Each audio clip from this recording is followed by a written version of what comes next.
Your direction is more important than your speed. Your direction is more important than your speed. Patience, discretion, silence. These are the three things that you must implement into your life. Again, and again. You must continuously put in effort, and you must continuously be aware and be malleable so that you can change, right? You see, it's not enough to simply keep these things in your mind, but you must practice them. And you must continue to learn to get better and realize and recognize when you behave in a way that you do not want to actually be behaving in that particular way, or rather, you are behaving in a way that you do not particularly want to be behaving in that particular way, I guess. But the notion that your direction is more important than your speed, at least to me, seems to be extremely profound, because you see, it teaches you to be humble, to continue on your journey and have a direction, and to not rush yourself too much, because you're ultimately going to get there in the end if you continue to put in the effort day in and day out. I think that this is inevitable. If you do in fact put in the work, and you must put in the work. You must not lie to yourself. You must not get lazy. You must just do. And you must continue to do until one day you finally achieve that greater outcome goal that you originally set out to achieve. And I believe that you will ultimately do this. Like I said, I think this is inevitable with hard work. But you see, I don't think anything great is made without hard work. So therefore, you must work hard. But you also must be patient and have discretion and realize that your dreams and your goal is like a seed, and that it must grow, and that in the beginning it must grow underground. And the world is not going to see this seed growing, but you must feel it from within, and you must conceal it from the world so that they cannot scrutinize you, so that they cannot harm your seed that is growing. You must efface it from the world so that it remains safe. And if you're going to tell anyone, I say, if you're going to trust wisely. And you see, it's important to be wise. And you see, wisdom has no end. To have wisdom means to continuously have an open mind. And I believe this to be extremely important, especially in the realm of personal endeavor. You see, you must keep your mind open. You must be willing to change your mind, to learn. Because this is going to ultimately not only make you a better person, but a better leader. Because you aren't caught up in your own self-perceived infallibility. You're no longer lying to yourself. You're okay with being wrong. And you see, you must be okay with being wrong. I believe this to be extremely important. Because you see, it's okay to be wrong. You're going to make mistakes. This means that you're trying. If you weren't trying, if you weren't taking action, you wouldn't be making mistakes. You wouldn't mess up. But you see, this is the art of trying, of action. When you act, when you try to achieve something, you make mistakes. But you learn from them. And you don't dwell on the past. You don't dwell on your mistakes. But like I said, you simply learn from them. You move on and you get better. And this, I think, can be fulfilling in a way. Because when you know that mistakes are unavoidable, that you're going to make them, then it gives you a certain level of freedom, especially when you become okay with failure and with making the wrong choices, making mistakes. This, I think, seems to open up a new part of yourself that maybe wasn't necessarily there before. A newfound freedom, if you will. Because when you embrace the fact that you are inevitably going to make a mistake, that you are inevitably going to fail, and if you embrace this, then like I said, it gives you this freedom to keep trying, to keep pushing forward, to never give up. And you must never give up. You must continuously keep trying through discipline, through effort, and through action. And what you'll see when you continuously try and put in effort is that eventually, with time, these mistakes that you were making before, you will no longer make. You will get better and you will learn from them. And this will help you grow. And this is not to say that you're not going to make new mistakes. You will, but then you learn from them and you grow, you get better, you transform. And you see, this is a process. A perpetual process. A lifelong process. But I think at a certain point, you develop a certain level of mastery in the realm in which you are trying to achieve mastery in, or success. You see, if you want to be a writer, it might take some time to truly develop your own craft. To be able to sit down, uninterrupted, and write. And I mean really write. To not have to think about it. Because you have developed your skills. You've gotten to the point to where you can just write, sit down, write, and simply flow. It's the same thing if you are a craftsman, a carpenter, a lawyer, a policeman, an artist, a painter, a musician. It's the same thing with all of these vocations. When you get to a certain point where you have developed your craft, it becomes easy.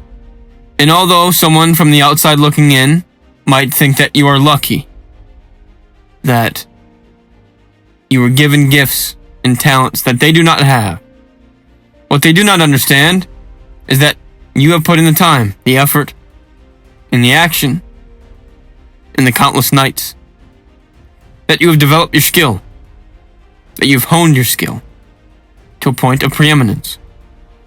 And they will just think that you're lucky. And I say, let them think that you're lucky.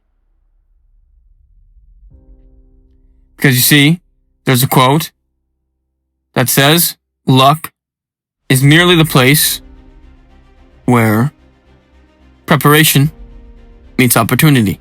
You see, if you have prepared yourself, then when it comes time to perform, you will. And then people will call this luck. And I say, let them. Let them call it luck. Let them think that you're the lucky one. But what they don't realize is that in the trenches, in the darkness, in the basement, you were putting in the work. When they were asleep, you were working. When they were out partying, you were developing your craft. You see, people seem to have a misconception around success and how successful people actually achieve it. And I say that the recipe is simple. Just do it. If you have a vision, get working on it. There's really no easy way around it. There's no perfect formula. You're going to make mistakes, but learn from them. Just do it. Simply take action. Do. And you see, this is all we can do, is take action.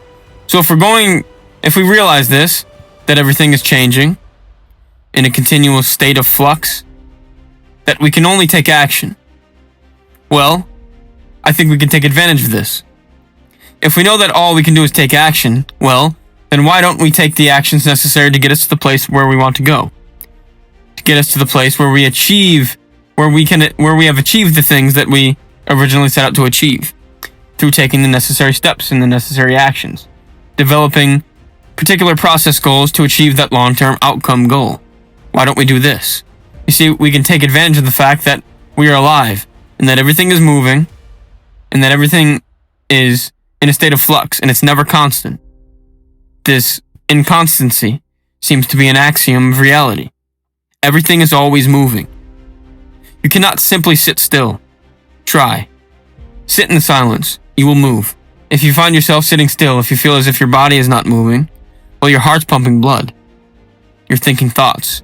Your tongue is probably moving in your mouth. There's probably some sort of a subtle twitch going on somewhere in your body. Your fingers are moving. You're hearing things. You're breathing. You cannot sit still. You cannot do nothing. You see, a lot of people want to say that, oh, I just want to do nothing. Well, try to. You can't. It's impossible. You cannot not do. You must simply, or you can only simply do. This is the thing that we cannot escape. You see, again, to recall Whitehead, it's the inescapable flux. This is reality, and we cannot escape its ever-growing and ever-moving propensities. It's going to move. But I say embrace it. And take advantage of the fact that you can only take action. And move. Take action. But move towards the thing that you want to achieve. And remember that it is your direction which is most important, not your speed. So be patient. And do not compare yourself to others, but compare yourself to who you were the day before, the day prior, and try to get better. But be patient with yourself. And do not get to the point where you lose the ability to relax. It's okay to rest. Get your work done, but if you need to rest, take a break. And be able to take your mind off of the task at hand immediately, whenever you need to, so that you do not stress yourself out. You see, this is important for your mental health, and you must learn how to manage this as well. You see, you need to seek balance always in your life. Yin-yang, light darkness, cold hot. There's opposites in everything. So if you are working continuously, you must find balance so that you do not burn yourself out. But you must keep the fire lit. You must not become moist or damp or stagnant like a puddle. But you must keep that fire in your heart continuously lit. Because you see, what this fire is going to do is give you momentum. It's going to give you the ability to burn things up and to transform things into what you want them to be. It's going to allow you to take action towards the things that you want to achieve. Like a lion, you must have this fire inside of you, burning constantly. But you must always be able to take a break. You see, even when the fire is roaring, when the fire is ripping, it eventually subsides. Because the wood has burned down to coal, to ash. But you see, the fire is still hot. It's still burning. And you must not let this fire go out, become stagnant, or devoid.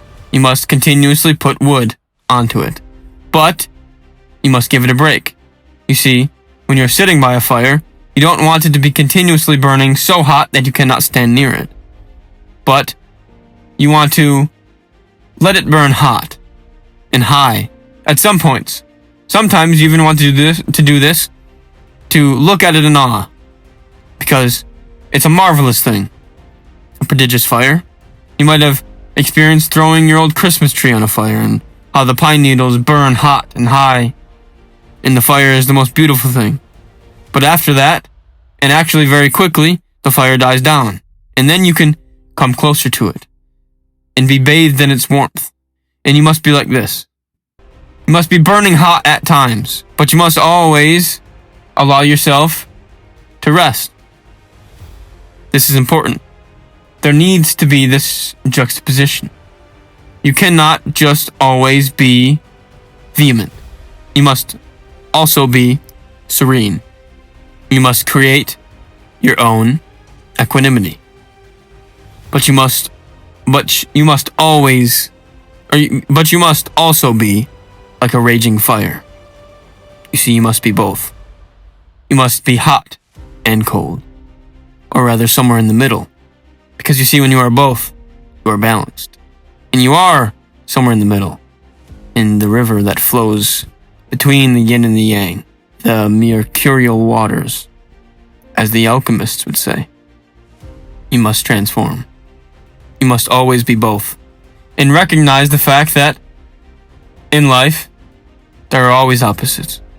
And you must not become too much of one thing, but you must be both. You must be malleable, and you must be capable of change and capable of transformation. All of this I believe to be important and essential in your ability to achieve.